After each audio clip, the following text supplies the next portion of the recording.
And cue that intro.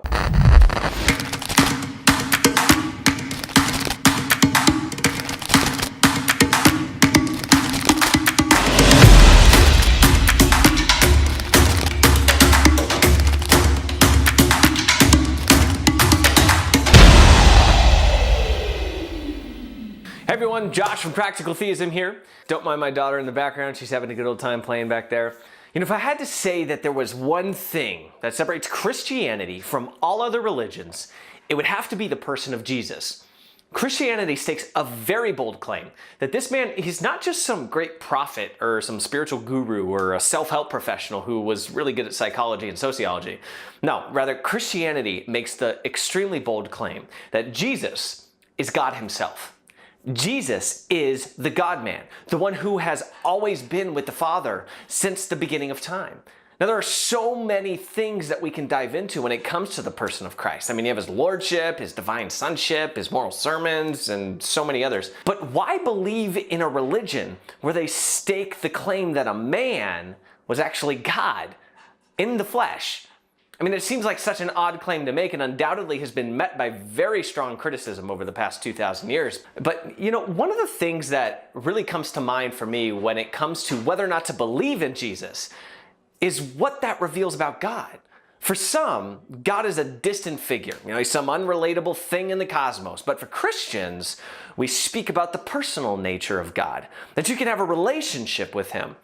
Now, throughout the Old Testament, the name of God was signified by the tetragrammaton. It was YHWH. We kind of pronounce that Yahweh now, but they didn't pronounce it back then. You know, this was because God was not someone you addressed directly.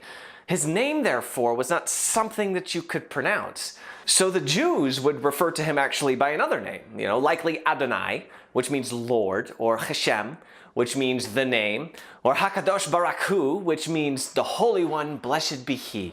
You know, this is kind of like Voldemort, you know, from Harry Potter, and how the wizards would not dare to mention his name, so they would say, he who must not be named, you know, except for Harry, right? Because he's like, psh, whatevs, you know, dude's name's Voldemort. Only this is on the other side, because God is so good, and his glory is so great. So saying his name is actually kind of a sign of disrespect.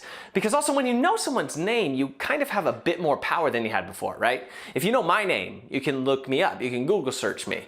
Or think of a work situation where you're trying to get something done and you can't, so you invoke the name of your boss. So-and-so told me to do this, and boom, it gets done.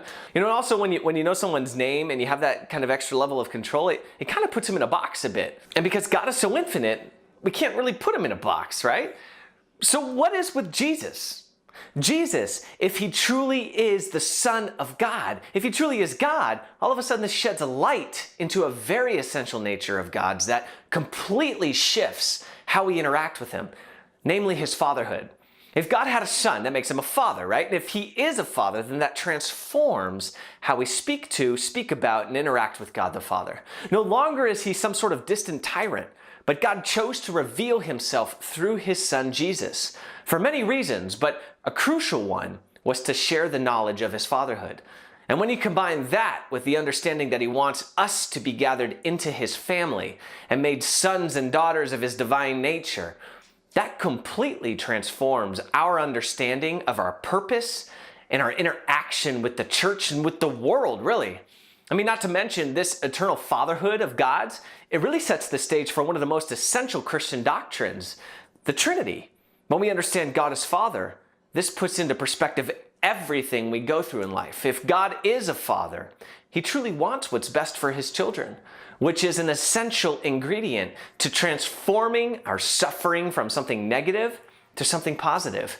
It's what tells us that he is constantly involved in his creation and always calling us to a deeper relationship with him, placing our focus on him, looking up to him, because when we focus on God, everything else falls into place. Our hearts become rightly ordered, and we become all we were intended to be.